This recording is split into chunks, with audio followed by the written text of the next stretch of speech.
Ini yang dahsyat ya, yang saya sering katakan bahwa semua dalam Islam itu pokok-pokoknya terkorelasi. Jadi antara ini akidah, ibadah, bahkan turunannya muamalah sampai ke akhlak, itu nyambung semua, ada. Jadi kalau kita bicara ke manfaat, kalau ini kan mengonfirmasi yang ke sini, ke akidah. Yang tadi itu. Kalau kita bicara manfaat, berarti aspeknya ke muamalah tuh. Ya, khususnya terkait dengan lingkungan. Karena ibadah sendiri adalah praktek muamalah kita dengan Allah, pembuktian kebertuhanan kita kepada Allah.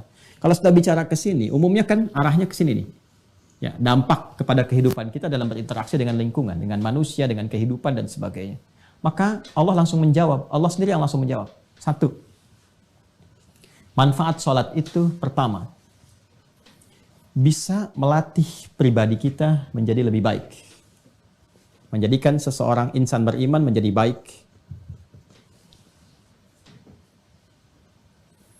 Masih ingat seseorang itu jadi baik kalau bisa mengelola dirinya kan? Nafasnya, jiwanya, supaya tidak berdiri sendiri di sifat fujur. Dan masih ingat apa yang saya sampaikan dulu sekali, ya kan? Fujur itu kalau sudah berdiri sendiri diprovokasi setan, wujudnya kan dua. Kalau bukan fahsya, itu mungkar. Fahsya keburukan yang bersumber dari syahwat, pornografi, porno aksi, LGBT, ya, dan turunan-turunannya, kata-kata jorok, kotor, itu fahsya. Mungkar yang diingkari oleh hati, perbuatan-perbuatan nampak, ya mohon maaf sekali, berdusta, kan, merampok, membunuh, menipu, korupsi, dan sebagainya. Ya ini nyogok, itu mungkar. Makanya saat nyogok kan hatinya mengingkari, saat korupsi hatinya mengingkari, saat tipu-tipu hatinya mengingkari, dan seterusnya. Ini mungkar. Nah, sholat kalau benar mengerjakannya, itu bisa mencegah ini semua. Dan pencegahan diutamakan. Bukankah Anda sendiri yang mengatakan mencegah lebih baik daripada mengobati? Jadi kalau kita ingin mencegah diri berbuat ini dan menjadikan secara langsung menjadi baik, bertransformasi kepada soleh baik, maka ternyata latihan dasar pertama itu sholat. Maka dalilnya muncul Quran surah ke-29 tadi, ayat ke-45. Langsung saja kepada intinya. Innas sholata tanha 'anil fahsya wal munkar. Sungguh, perhatikan cara menerjemahkannya. Sungguh, sholat yang dikerjakan sesuai ketentuan dan aturannya itu. Innas sholah, ingat alif lamnya. Terjemahkan alif lamnya. Innas sholata, bukan inna sholata, innas sholah. Sungguh, sholat yang dikerjakan dengan benar itu sesuai dengan ketentuan dan aturannya. Tanha 'anil fahsya'i wal munkar. Maka hasil dari itu bisa mencegah pelakunya dari perbuatan keji dan mungkar. Jelas ya? Nah, jadi kalau ada orang-orang yang sholat tapi masih nampak pada dirinya perilaku keji, fahsya dan mungkar, dicek ini. Boleh jadi sholatnya belum sesuai dengan ketentuan dan aturannya. Nah, yang kedua, sholat menghadirkan ketenangan kepada jiwa.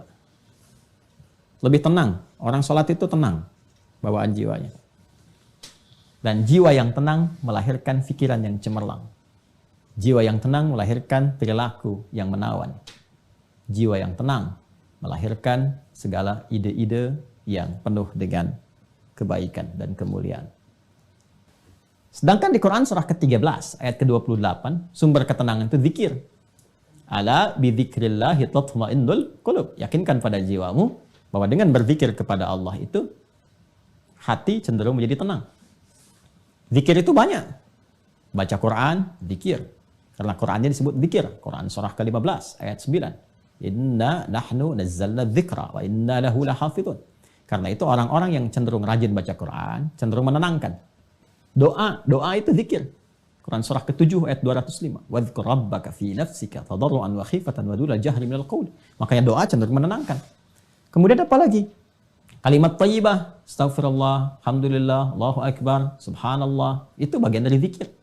Ya, fa idza qadaitumus salata fadhkurullah. Kalau tuntas salat, zikir kepada Allah. Quran surah ke-4 ayat 103. Makanya orang-orang yang zikir itu kelihatan tenang. Ya, ahli zikir itu tenang. Enggak ada ahli zikir emosian. Tenang. Ahli zikir itu tenang, auranya, karismanya, macam-macam itu. Zikir. Dan salat itu puncaknya zikir karena memadukan semua itu. Dalam sholat ada takbir, Allahu Akbar. Dalam sholat ada tahmid, Alhamdulillah. Dalam sholat ada apa lagi? Ada tasbih, Subhanallah, Subhana rabbiyal a'la wa bihamdi. Dalam salat ada istighfar, Allahumma gfirli, subhanakallahumma bihamdika, Allahumma gfirli. Dalam salat ada Al-Quran, Al-Fatihah baca Al-Quran. Ya, dalam salat rukuk sujud ada doa dan seterusnya. Gabungan. Makanya orang salat itu harusnya cenderung lebih tenang dan salat disebut zikir. Balik ke Quran surah 20 Thaha ayat 14. Disebutkan ketika Allah mengaitkan salat dengan iman, faedahnya zikir. Innani anallahu la ilaha illa ana fa'budni wa aqimis salata li dzikri. Ya, tunaikan salat dengan benar sebagai zikir kepadaku. Zikir kepada Allah itu puncaknya dalam salat. Makanya salat itu dahsyat. Jangankan salat saat mau dilakukan, tempat salatnya aja bikin tenang. Ya. 3. Sarana curhat terbaik yang mempercepat pengabulan doa. Ini, percepat terkabulnya doa. Sarana curhat terbaik kepada Allah. Ya, ingin menyampaikan apa? Curhat kita kan kepada Allah dalam bentuk doa. Quran surah ketiga contoh, Ali Imran ayat 38 sampai 39. Ya, tentang kisah Nabi Zakaria yang divonis nggak mungkin, yang mustahil kata manusia punya keturunan. Nabi Zakaria sudah beranjak sepuh, fisiknya sudah letih, rambut memutih. Ya, istri terutama divonis dengan hal-hal teknis secara medis yang katanya tidak mungkin punya keturunan. Apa yang dilakukan? Curhatnya kepada Allah. Beliau salat. Salat tuh, solusinya salat. Ya, hunalika da'a Zakaria rabba, di mihrab itulah, di mihrabnya Maryam beliau berdoa. Salat. Ya, nanti tahu salatnya di ayat 39. Hunalika da'a Zakaria rabba qala rabbi habli min ladunka dzurriyyatan thayyibah innaka sami'ud du'a. Beliau berkata, ya Allah, mereka mengatakan aku nggak mungkin punya keturunan. Ketika mereka mengatakan tidak mungkin, maka aku beralih kepadamu yang tidak punya batas dalam kemungkinan. Nah, itu tanda ya. Itu fikih Quran tuh. Jadi kalau orang sudah mengatakan ini nggak mungkin bu, ini nggak bisa pak, itu tanda langsung dari Allah bahwa Allah ingin mengabulkan apa yang Anda mohonkan langsung tanpa perantara. Ya, karena itu Nabi Zakaria sudah ngasih contoh yang di surah Maryam itu. Dzikru rahmati rabbika abdahu Zakaria idz nada rabbahu. Ya kan, nidaan khafiyah. Rabbi inni wa hanal azmu minni washta'ala ra'su syaiba wa lam akum bi du'aika rabbi syaqiyya. Masya Allah, indah sekali. Ya Allah, aku ini selalu tidak pernah putus harapan kepadamu.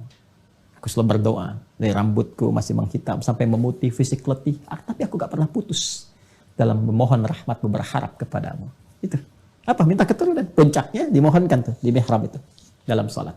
Mereka mengatakan mustahil. Dan inilah ya tanda pertamanya. Maka aku memohon kepadamu ya Allah yang tidak pernah punya batas dalam pemberian. Anugerahkan kepadaku dari sisimu saja. Karena orang mengatakan gak mungkin, aku minta darimu saja. Ya, keturunan terbaik. Innaka sami'ud du'a. Engkau pasti mendengar doa hamba. Kalau yang pada maha mendengar pun belum dikabulkan, lantas kepada siapa lagi hamba mesti memohon? Apa yang terjadi? Fanadatsul malaikatu wa huwa qa'imun yusalli. Itu dalilnya. Fil mihrab. Maka seketika turun malaikat, sedangkan Nabi Zakaria itu masih berdiri dalam sholat. Masih berdiri. Artinya belum selesai sholatnya. Baru selesai berdoa. Seketika turun, menyampaikan, Annallaha yubashshiruka bi Yahya. Beri kabar, kau akan punya anak. Dapat kabar dari Allah, jadi kabulkan, akan punya anak, istrimu akan mengandung. Ya, dan namanya diberikan oleh Allah Yahya. Hidup yang kata orang mustahil. Ada dari rahim seorang perempuan yang divonis secara medis, klinis, monofus dan mandul punya keturunan, kata Allah, gak ada yang mustahil bagiku. Jadi, terjadi. Mudah bagi Allah menjadikan segala yang bisa terjadi.